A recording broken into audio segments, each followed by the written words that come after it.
Good afternoon. It's been a great honor to host this summit and to have distinguished guests like the fine governor of South Carolina, Governor McMaster. Thank you, Henry, for coming today. He's come a long way to be a part of Southeastern Opportunity Zone Summit, and we will be going to Charleston next year. You know what they selected? The vote was for South Carolina. South Carolina, and yet to be determined, but it will be a great opportunity for us to all come back together again. But the gentleman who's done so much for this movement across the nation, for Opportunity Zones and for HUD, is a gentleman we're about to hear from that is the Secretary of the U.S. Department of Housing and Urban Development. Dr. Ben Carson has a historic career, not only as a surgeon, but someone who has served his community, has received high honors as the Presidential Medal of Freedom and the National Association of Advancement of the Colored People. One of their highest honors was also bestowed on Dr. Carson. And Dr. Carson, who is an author of 9 books, 4 of which he co-wrote with his wonderful wife, Candy.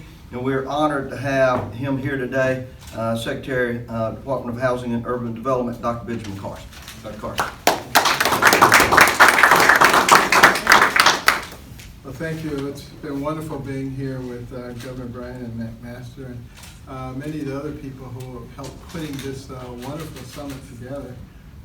Also joined by our regional administrator, Denise Cleveland-Leggett, who's been doing a great job in this region.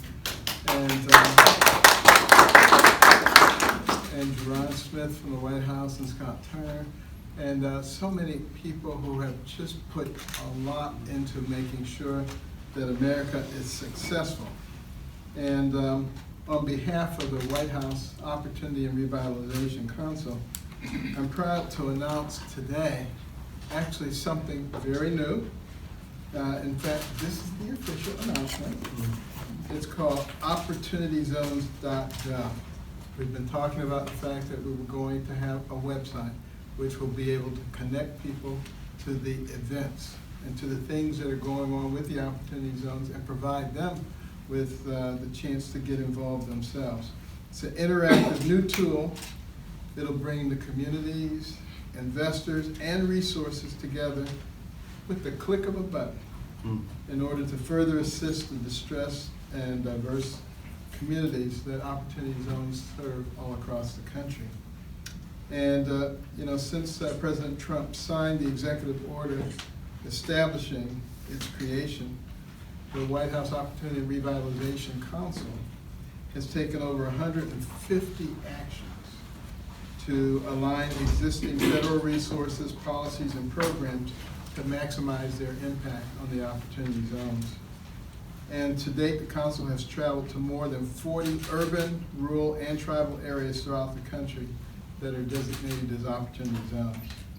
We have listened to community leaders and stakeholders and use that information to help enhance the program. We'll continue to do so.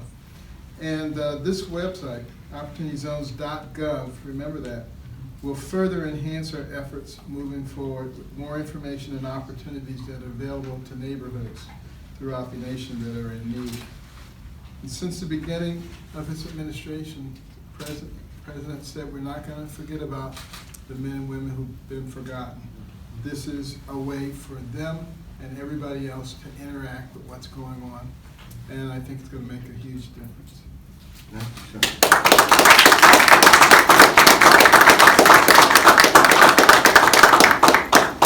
Question?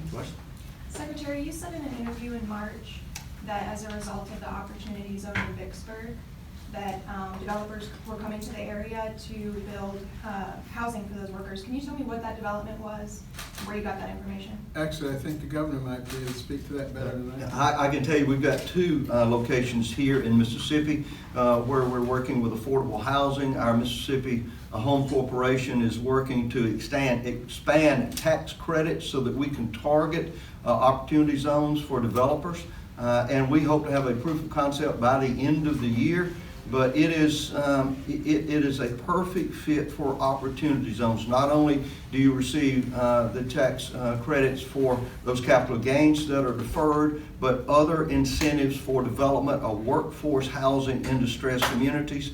and we'll have an announcement as soon as the developer has been identified and we know exactly where that's going to go. But also an assisted living facility is being worked on, is working now in the state of Mississippi, and we will have both of those announcements very soon. And that will be low-income housing? It will be low-income housing. We like to call it workforce housing, but it will be, as we build here in the state of Mississippi, triplexes, duplexes. They'll have sidewalks and lighting, but it'll be in an opportunity zone to enhance those that are working due to the jobs coming back to their community. As I said, I believe working people in the state of Mississippi deserve an adequate place to live, and thanks to the opportunity zone, to the Secretary, and to HUD, we are able to expand those opportunities. Secretary, can you speak to what safeguards, if any, are in place to ensure that the development that is taking place benefits those communities that you're talking about, and it's not just a new location coming into their neighborhood, if you will? Yeah, well, we have regular meetings of the 13 federal agencies, and then there are several more federal and state conglomerations to look at just those things.